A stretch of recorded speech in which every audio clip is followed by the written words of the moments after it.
Hi there, I hope you're doing fantastic. Today we're going to be talking about 808s and how to mix 808s so that they cut through the mix and they feel powerful and punchy.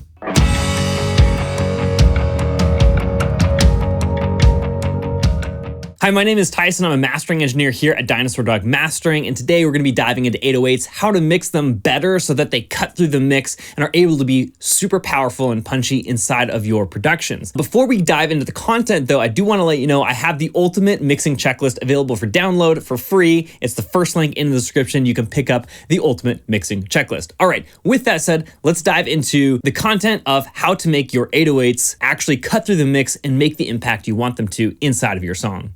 I'm going to dive into exactly how I would enhance this 808 to really cut through the mix, which is a big issue I see in a lot of hip hop production, is that if you're using an 808, it's really hard to make it cut through the mix appropriately so that it feels powerful.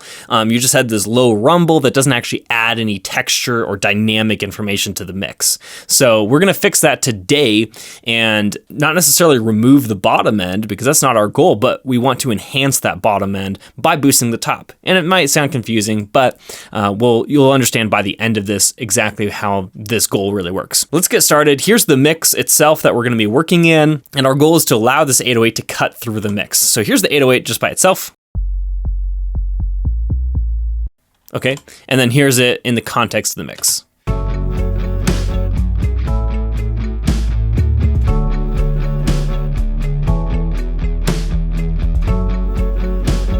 So it's there, but I definitely feel like it could cut through this mix a lot better. So we're gonna do just some really basic things to enhance this and allow it to cut through the mix more. So the first thing we're gonna do is we're gonna look at our Paz analyzer here and see exactly where this bass is living. Take a look at that.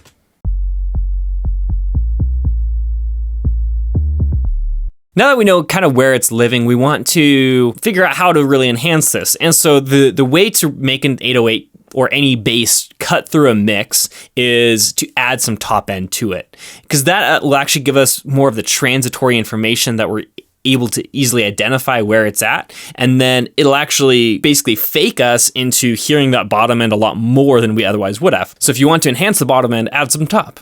What do you know? Here we go. The first thing I'm going to do is I'm going to dive in here to my kilohertz, and I'm going to grab a transient shaper.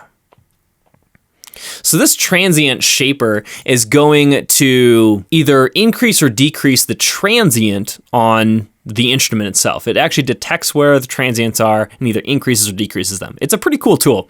It's similar to what punchy type compression or thickness type compression might do to your sound, but it's just a little bit more targeted in terms of actually targeting the initial transient rather than the whole note itself. So we're going to increase this attack a ton. I'm just going to push it up until it feels like I'm going too far.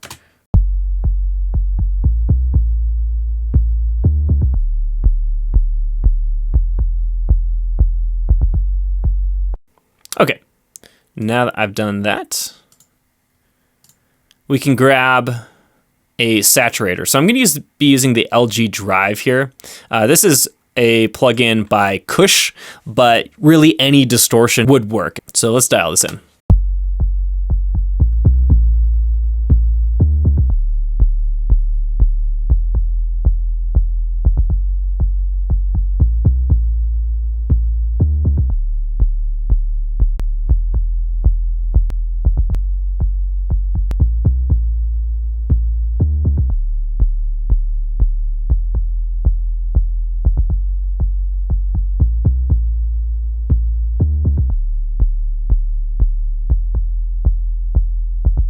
Now we have a lot more attack on there. It's distorting a little bit, which is what I wanted, because that's going to just add some energy to the 808 as well.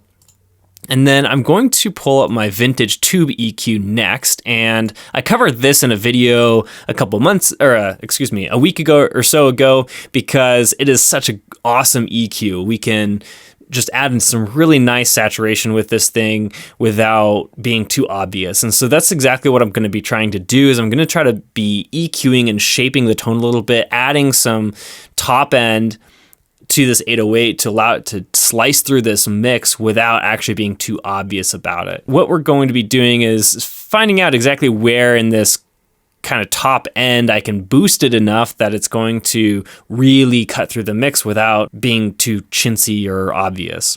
I'm going to EQ it in the mix itself, so it's not going to be soloed here.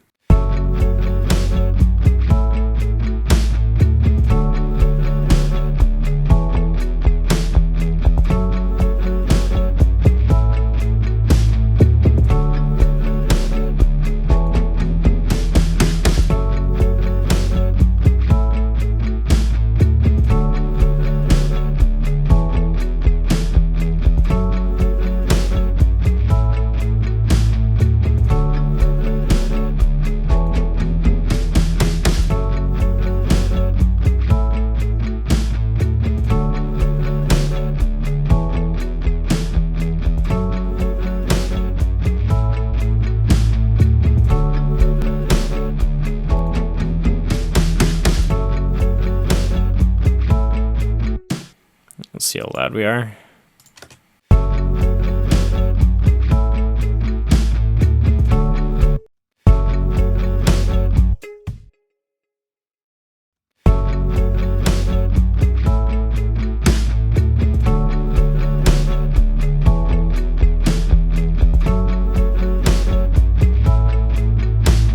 There we have it. That is exactly how I would probably treat this 808. So what I did was I boosted right around 430 hertz. And then I did a dip right at 220 hertz. That was actually a really big boost. Just to get it out of the way, there's the low end of that guitar is living right in that area. So it's just kind of, eating up sonic space that it didn't really need to. The transient shaper is really nice to drive it into some saturation and get that just kind of distorted transient sound, that kind of crunch on the front end. It makes it just sound bigger and more aggressive. And then make sure you can just boost it up in some area above the actual root note where it's actually going to be able to cut through the mix. Obviously, these 808s are going to be living super low. You can't really hear any transient information there. It's really just holding down the beat at that point. One other thing I might do as well is take a digital EQ, and just shave off some of this low end, because nobody's going to be able to hear anything below 30 hertz. So I might just shave that off here.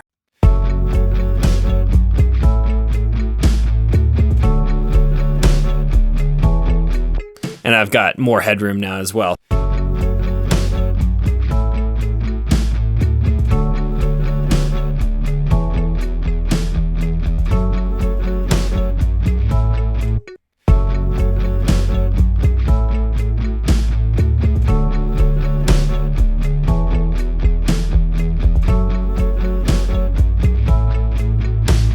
I hope this was helpful in terms of how you might want to treat an 808 in order to get it to cut through the mix and be more apparent inside of your songs. With that said, thanks for watching. If you found this at all helpful, don't forget to subscribe, as I release videos every Monday, Wednesday, and Friday to help you get more professional mixes. I'll see you in the next one.